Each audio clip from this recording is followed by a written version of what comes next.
So, Tony Bobulinski, very tough deposition today. He told the House Oversight Committee that Biden sold out the U.S. to Ukraine and China. Let's talk to Arizona Congressman Andy Biggs. He was in the room.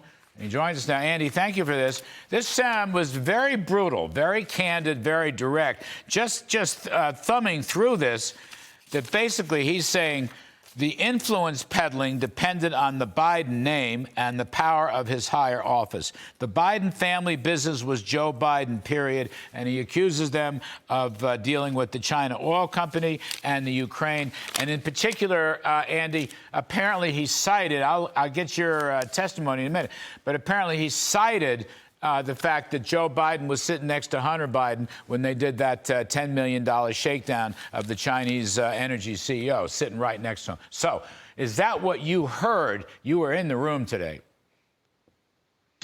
Yeah, Mr. Bobulinski was very forceful, provided documentation, and, you know, I think he's credible. Everything he says has been verified by other people. So when he says Joe Biden was the product that the Biden family was selling, that was verified by Devin Archer. That was verified by others.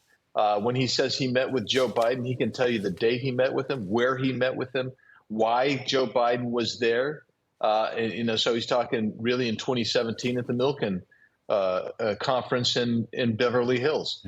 So I thought he was to me, he's very convincing, and I think he supplied enough connection between Joe Biden. I mean, don't ever forget that Joe Biden told us, and his campaign people told us, and they told us for years, hey, Joe Biden didn't know anything about Hunter's business, and nobody in the Biden orbit got any money from China. Simply not true. You had what Tony was talking about today to say the FD 1023, the FBI statement. You have a plethora of information connecting Joe Biden to the shakedown, which is what Hunter Biden was engaged in, this shakedown and selling of influence. Andy Biggs, one thing that Bobulinski says, which is very interesting to me, he says United States law enforcement appears to have been singularly unwilling to speak with me or hear the facts we will be discussing.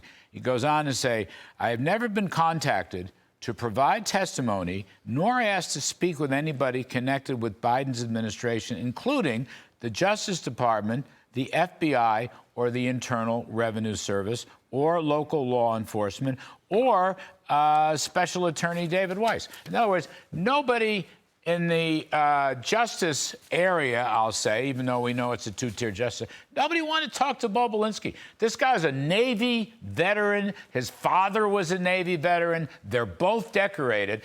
He's given money to Democrats. It's not like he's some whack job partisan Republican, et cetera, et cetera. And nobody wanted to solicit his opinion. I just find that incredible.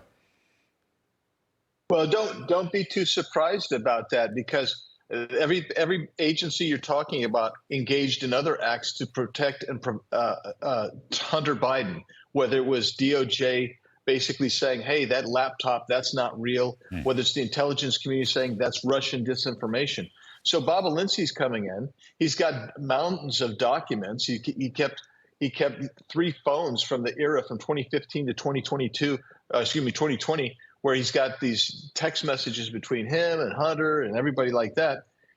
They can't get those because they're BlackBerries. I don't know why he was still using a BlackBerry in 2015, but he was still using a BlackBerry for Pete's sakes, and they claim they can't get the information. But what's more striking, I want to add to your bewilderment. What's more striking to me is when he was looking over the document, when they finally released the FBI statement transcript to him, he felt it was wrong in places. They reached out and contacted the FBI saying, we want to make corrections. We think it was wrong. And they still didn't get any response. Wow. That's amazing to me. Yeah, it is. Congressman Andy Biggs, thank you for this preliminary discussion. We appreciate it very much, sir. All right.